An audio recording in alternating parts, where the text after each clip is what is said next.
Assalamualaikum warahmatullahi wabarakatuh. Ibu Citra selaku dosen pengampu dan teman-teman sekalian, kami dari kelompok 3 yang beranggotakan saya sendiri, Iqmal Arasid, ada Amirul Ikhwan, Juni, Anggita Sari, Rahmawati, dan Alia Rahmadewi. Malam ini kami mau sharing hasil diskusi kami dengan tema yang pasti relate banget buat semua mahasiswa, yaitu tantangan dan etika dalam pembelajaran daring.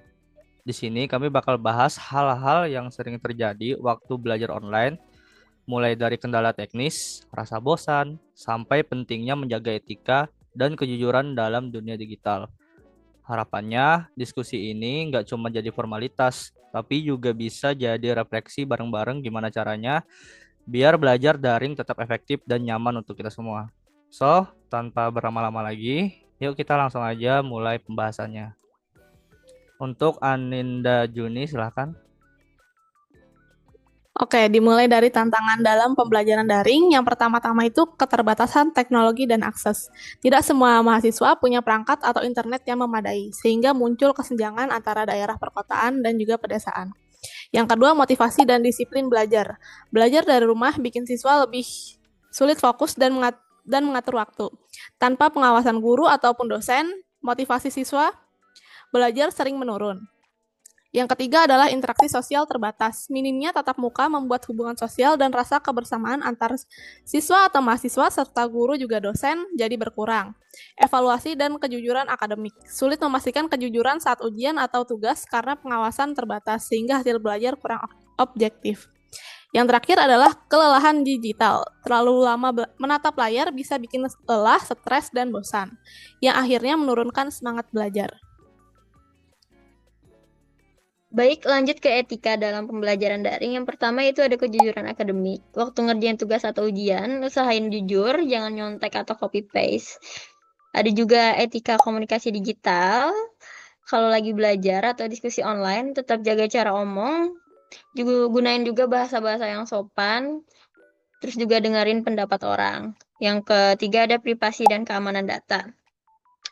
Biasanya hal-hal yang bisa jadi di kelas online itu nggak bisa semuanya disebarin asal share rekaman foto, data pribadi orang lain.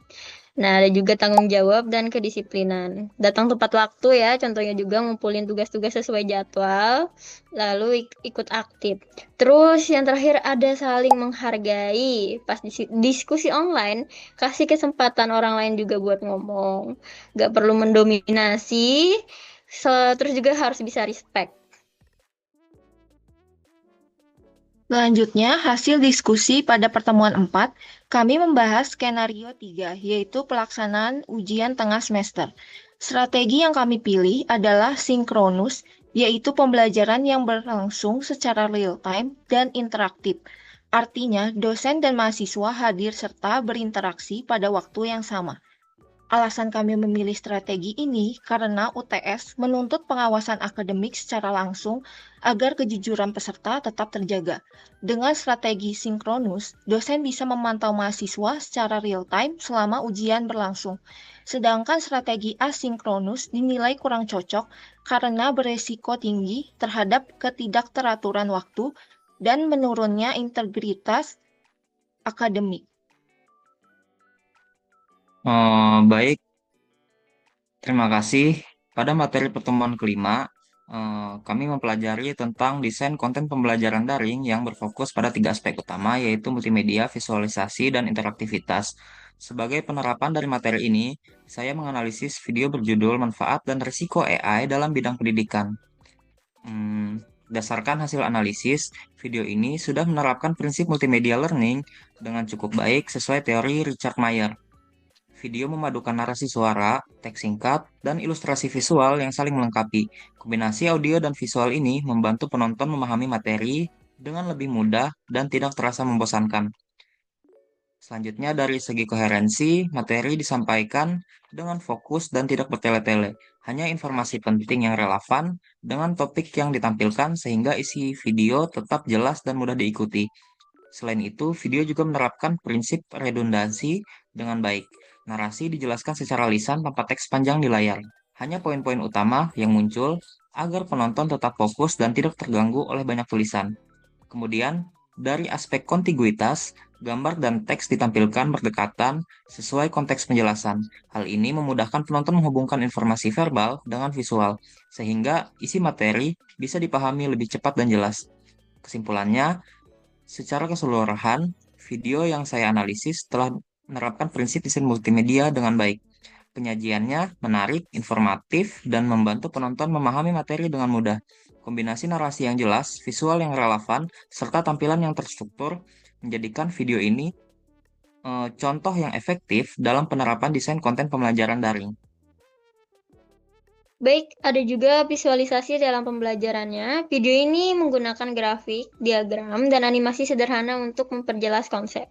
Visualisasi menampilkan hubungan antar unsur desain pembelajaran dengan warna kontras dan tata letak rapi sehingga informasi mudah dipahami dan diingat. Kesimpulan untuk visualisasi juga yaitu dalam video efektif karena membantu memperjelas ide dan membuat penonton lebih fokus terhadap poin penting. Ada juga interaktivitas dalam pembelajaran.